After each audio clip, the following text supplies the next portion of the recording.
High-profile security protocols often harden the primary target, while leaving the wider network completely exposed.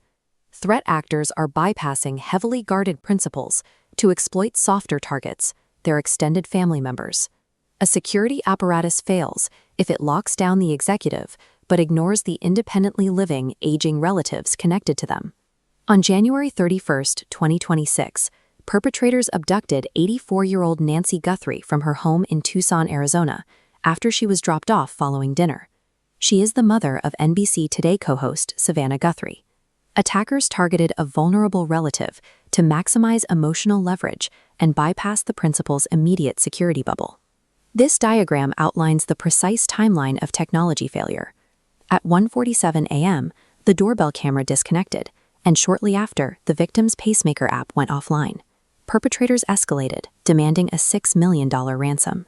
As of February 9th, a second deadline passed with zero proof of life. Federal law enforcement escalated their response, with the FBI offering a $100,000 reward for information leading to her recovery. High-profile cases routinely attract opportunistic actors. Authorities detained and later released a person of interest near the U.S.-Mexico border, showing how routine interactions, like a delivery driver's route, can generate false leads that drain time-sensitive resources. Consumer devices like doorbell cameras and health monitors provide useful post-incident forensics. However, without active integration into a monitored security system, they offer zero deterrence against active threats.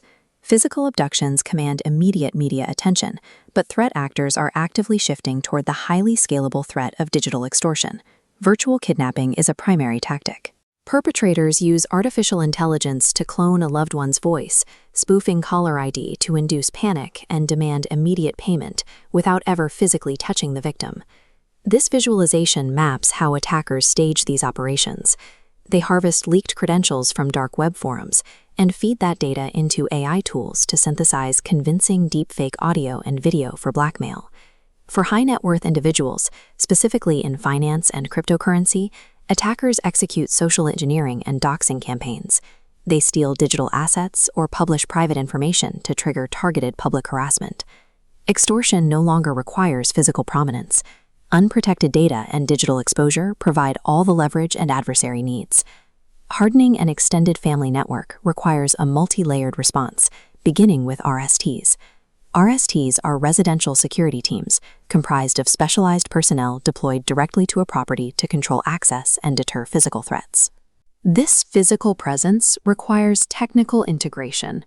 All household access controls and medical alert applications must be routed into a centralized system that triggers real-time alerts to the security team. Teams must also maintain continuous threat monitoring, utilizing AI drone surveillance and OSINT. OSINT stands for Open Source Intelligence, which involves collecting and analyzing publicly available internet data to detect emerging threats in real time. Financial safeguards dictate the final layer, specifically KR&E protocols.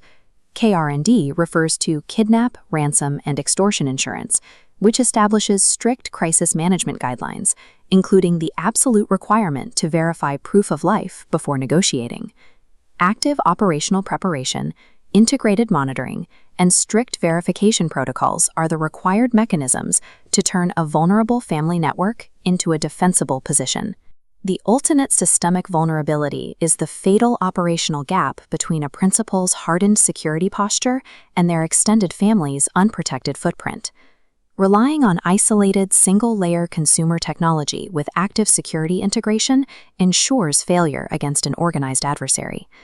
To receive weekly strategic briefings and operational risk updates directly to your inbox, subscribe at circuit-magazine.com.